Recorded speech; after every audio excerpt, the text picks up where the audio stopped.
What are we drinking? Today we are revisiting the White Hag Irish Brewing Company, based in Sligo. Is it Sligo or Sligo? Sligo, County Sligo.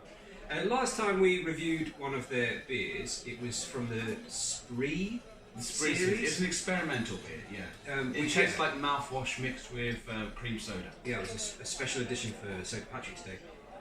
This is a session IPA called Little Fawn, and in the last video I mentioned that on the cans they have a story, and the can I was holding at the time didn't have a story on it, which was really annoying. It made it look like I didn't know what I'm talking about, but we all know I don't. I mean, do. This one does have a story here. I'm going to read it to you now.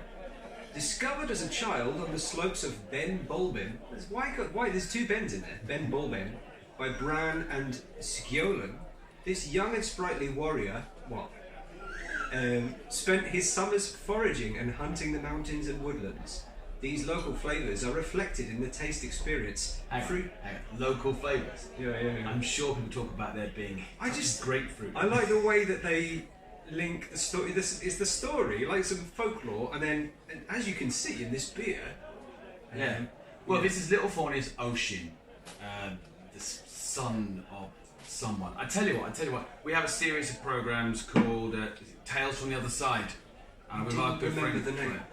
Tales from the Other Side. It's called Tales from the Other Side, yeah. Not Tales from the Unexpected. By our Irish enthusiast, red-headed Claire Alcock. So basically, she's a plastic.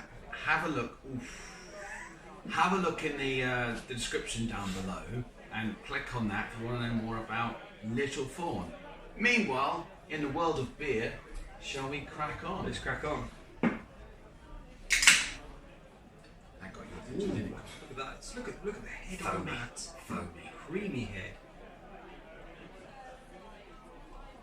You're not going to comment on the beer sound? That beer sound was impressive. I was resisting the urge to comment on your pouring abilities once again. I used to work in a bar, but you know... You got fired. They didn't have cans, they just served cans of beer in a bar. Oh,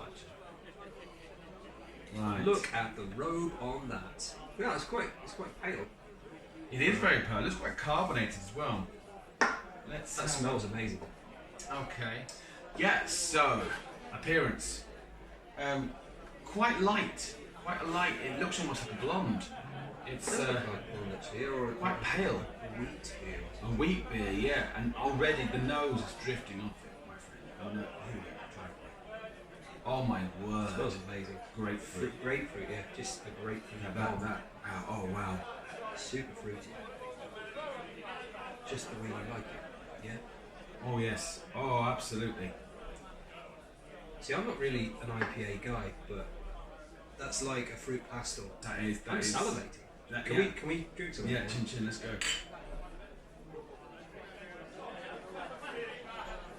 Boom. It's quite bitter. I was going to say, very carbonated. Very carbonated. More than I would normally like. You do get the fruit though, like with a lot of IPAs, you get a lot of fruit on the nose, but you can't taste it. But yeah, the taste. That is very fruity. That would sit easy on a summer evening. Goodness me. Yes, there's a lot of grapefruit, hoppiness. It's got a little bit of a cream to the froth as well. It's like it gives a smoothness to the flavour.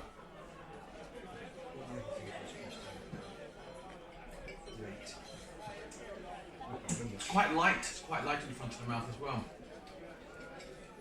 So yeah. Well, that's a session IPA. Yeah, you could definitely have a few of those. I mean, you could neck a ton of those. I'd probably have that at the beginning of a session as a kind of palate warmer, and then jump into some stouts because I prefer. You're a stout man.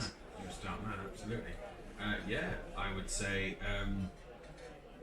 if you're looking for folklore, mythology, and interesting beers, the White Hag Brewing Company is the place to go. That is lovely. Yeah, I do like that.